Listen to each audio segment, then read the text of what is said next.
تو جو بیت رہی تھی بلال پر، ابو فقیہ پر، زنیرہ پر، جو ان پر بیت رہی تھی، جو خباب پر بیت رہی تھی، جس طرح ہلاک کیا گیا ہے حضرت سمیہ کو، حضرت یاسر کو، یہ ساری تکلیفیں انہیں بھی تھیں، لیکن کیا اس کا یہ بالواسطہ ایذا محمد کے لیے نہیں تھا صلی اللہ علیہ وسلم، آپ کے ساتھی، آپ کے جانثار، لیکن آپ ان سے بھی کیا کہیں، فصبروا فصبروا فصبروا۔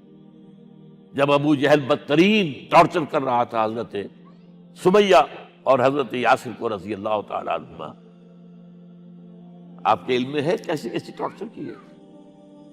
جوان بیٹے کو باندھ دیا ایک ستون کے ساتھ، اس کے نگاہوں کے سامنے برہنہ کیا ہے ماں کو،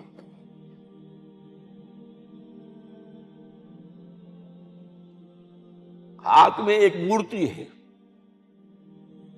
جب تنگ آ گیا، ستا کر تنگ کر کے مار مار کے حضرت سمیہ ٹس سے مس نہیں ہو رہی، کہتا ہے تم ایک دفعہ کہہ دو سمیہ کہ ہاں اس مورتی میں بھی کچھ ہے، میں تمہیں چھوڑ دوں۔ انہوں نے تھوک دیا، برچھا مارا ہے شرمگاہ کے اندر۔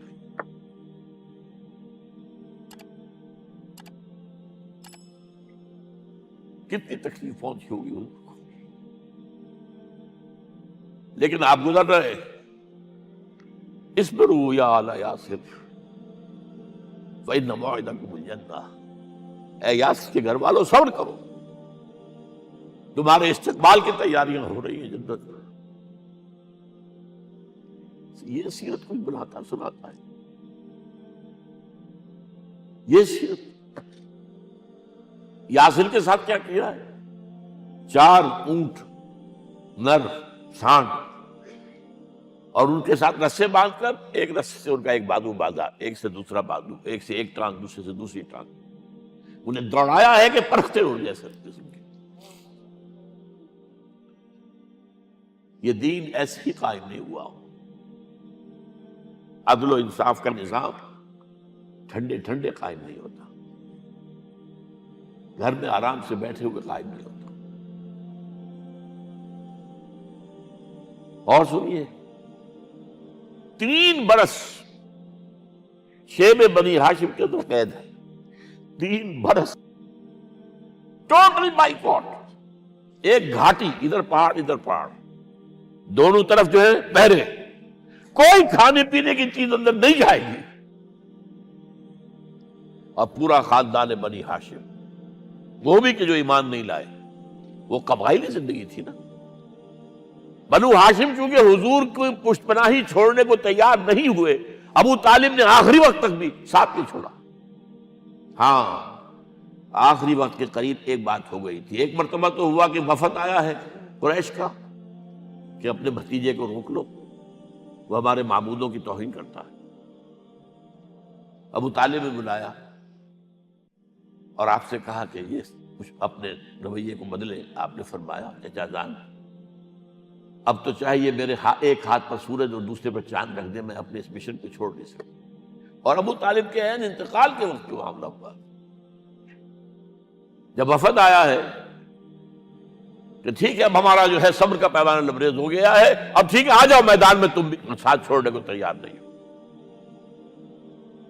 ابو طالب نے بلایا آپ کو، بھتیجے مجھ پر اتنا بوجھ نہ ڈالو جو میں برداشت نہ کر سکوں۔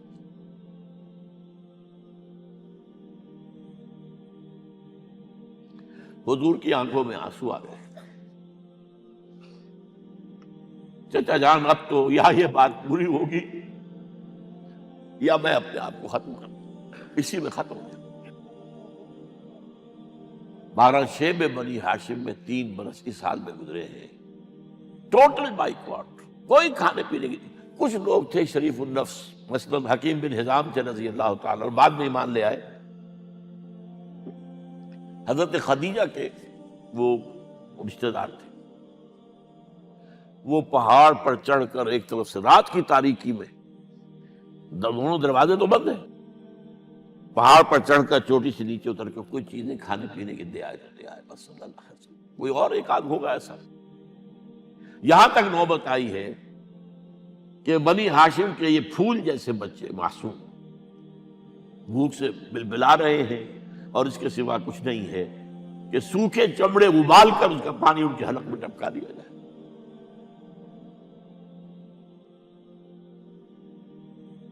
اور جو ہوا وادی طائف میں، جب مکے والوں نے فیصلہ کر لیا کہ آپ قتل کر دو، ابو طالب بھی فوت ہو چکے ہیں، اب کوئی اندیشہ نہیں، کوئی خانہ جنگی شروع نہیں ہوگی، کوئی انٹرا ٹرائبل وار نہیں ہوگی، تو آپ طائف گئے ہیں۔ شاید وہاں کے 3 سردار تھے بڑے، اور یہ طائف اصل میں قریشی کا سمجھیے کہ یہ ان کا گرمیوں کا یہ صحت افزا مقام تھا۔ یہ تمام جو سردار تھے مکے کے، ان کی جائیدادیں وہاں تھی، باغات تھے، اور وہاں کے بھی 3 سردار تھے، تو شاید ان میں سے کسی کو اللہ توفیق دے دے۔ وہاں گئے ہیں اور صرف ایک ساتھ ہیں، حضرت زید بن حارثہ، حضرت ابوبکر بھی ساتھ نہیں، سائے کی طرح ساتھ رہنے والا بھی ساتھ نہیں تھا۔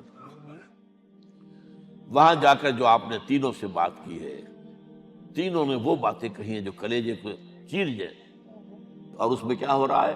اسٹریٹ ارچنز جو کہلاتے ہیں ہمارے یہاں، ٹھوکرے گلیوں کے، انہیں اشارہ کر دیا ذرا ان کی خبر لو، اب وہ پتھراؤ کر رہے ہیں۔ جیسے ہمارے ہاں کوئی آ جاتا ہے، کوئی نیم پاگل یا کوئی اور کسی طرح کا مست قسم کا آدمی، اور اس کے اوپر چھوکرے چاروں طرف ہوں اور ستا رہے ہوں، یہ نقشہ تھا، اور طائف کی گلیاں تھیں، اور محبوب رب العالمین تھے۔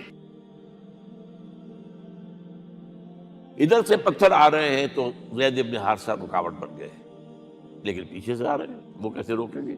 پیچھے جاتے ہیں تو ادھر سے آ رہے ہیں۔ جسم لہو لہان ہے، خون رس رس کر زخموں سے جوتیوں میں آ کے جم گیا ہے۔ پھر وہاں سے آپ نکل کر گئے ہیں، ایک باغ میں تھوڑی سی پناہ لی ہے تھوڑی دیر کے لیے، جوتے بڑی مشکل سے اترے ہیں، خون جمع ہوا، اور وہ جو پھر دعا نکلی ہے آپ کی، وہ کلیجے کو چیر جانے والی ہے۔ اللہم الیک اشکو ضعف قوتی وقلت حیلتی وحوانی علی الناس، اے اللہ تیری جناب میں فریاد لے کر آیا ہوں، اپنی قوت کی کمی کا، اپنے وسائل کی کمی کا، اور لوگوں میں جو رسوائی ہو رہی ہے، الی من تکلنی الی بعید یتجہمنی او الی عدو ملکت امری، مجھے کس کے حوالہ کر دیا ہے؟ مجھے دشمن کے حوالے کر دیا، جو چاہے میرے ساتھ کر گزرے۔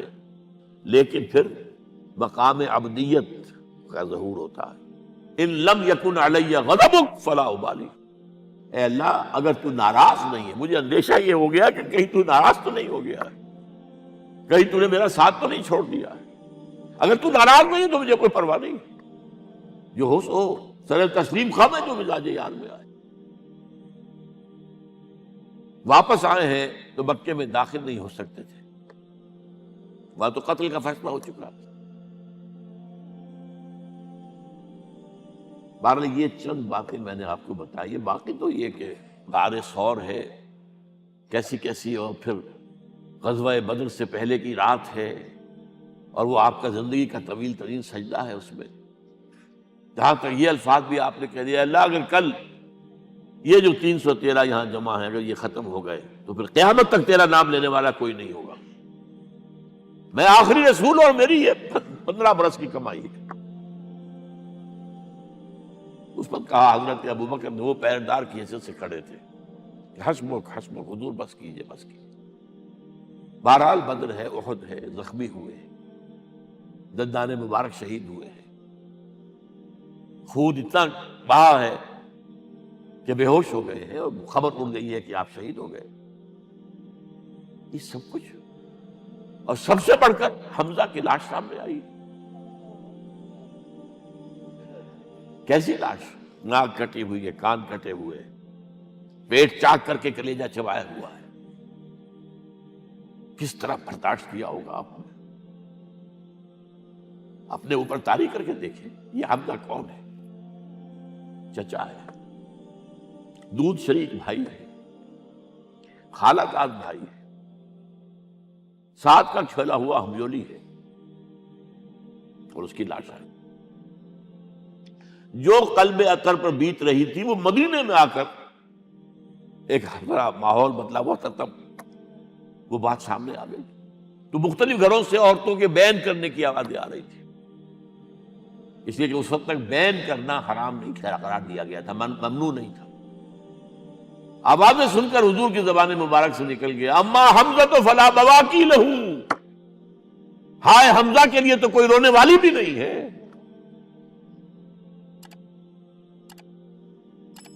اس پر پھر صحابہ نے، انصار نے اپنے ہاں کی خواتین کو حضرت صفیہ کے ہاں بھیجا، وہ سگی بہن تھی، وہاں انہوں نے جا کے یہ بھی تعزیت کی بہن کی. غزوہ احزاب کا آپ نے سن ہی لیا، اسوہ رسول پر نہ معلوم کیا کیا باتیں لوگوں میں مشہور ہو گئی. وہ اسوہ کیا تھا؟ جب خندق کھودنے کا فیصلہ ہوا ہے تو خندق کھود رہی ہے، حضور بھی لگے ہوئے ہیں، بھاری بھاری پتھر اٹھا کر کندھے پر لا کر باہر پھینک رہے ہیں. پتھریلی زمین تھی، ایک پتھر کسی سے ٹوٹا نہیں تھا، تو حضور نے جو ہے 3 دفعہ جو اس کے اوپر ضرب لگائی تب ٹوٹا ہے. لیکن یہ کہ کئی دن کے فاقے ہو چکے تھے، کھانے کو کچھ نہیں، پورا محاصرہ تھا، 12,000 کا لشکر گھیرے ہوئے. یہاں تک کہ آپ کو معلوم ہے کہ گھروں کے اندر بیت الخلا تو نہیں ہوتے، باہر جاتے تھے قضاء، اس کا کوئی امکان نہیں. شدید ترین آزمائش جو ہوئی ہے اس کا نتیجہ ایک طرف یہ نکلا کہ منافقین کا نفاق ان کی زبانوں پر آ گیا. قرآن مجید میں ہے یہ انہی آیات میں، ما وعدنا اللہ ورسولہ الا غرورا، ہمیں تو اللہ اور اس کے رسول نے دھوکہ دے کے مروا دیا. ہم سے کہا تھا کہ قیصر و کسریٰ کے خزانے تمہارے قدموں میں آئیں گے، اور حال یہ ہے کہ اب رفع حاجت کے لیے باہر نہیں جا سکتے، کھانے کو کچھ نہیں.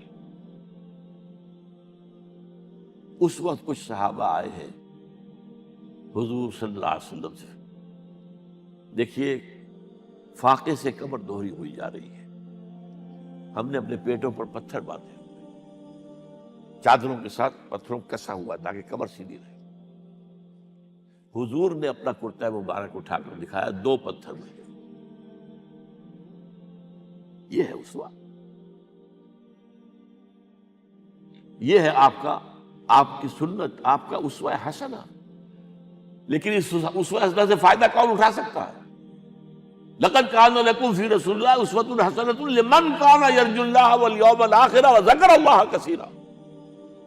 اسوہ تو اپنی جگہ ہے، قرآن میں ہدایت سب کے لیے، ھدی للناس، لیکن فائدہ اٹھائیں گے صرف متقین، ھدی للمتقین ہے سب کے لیے.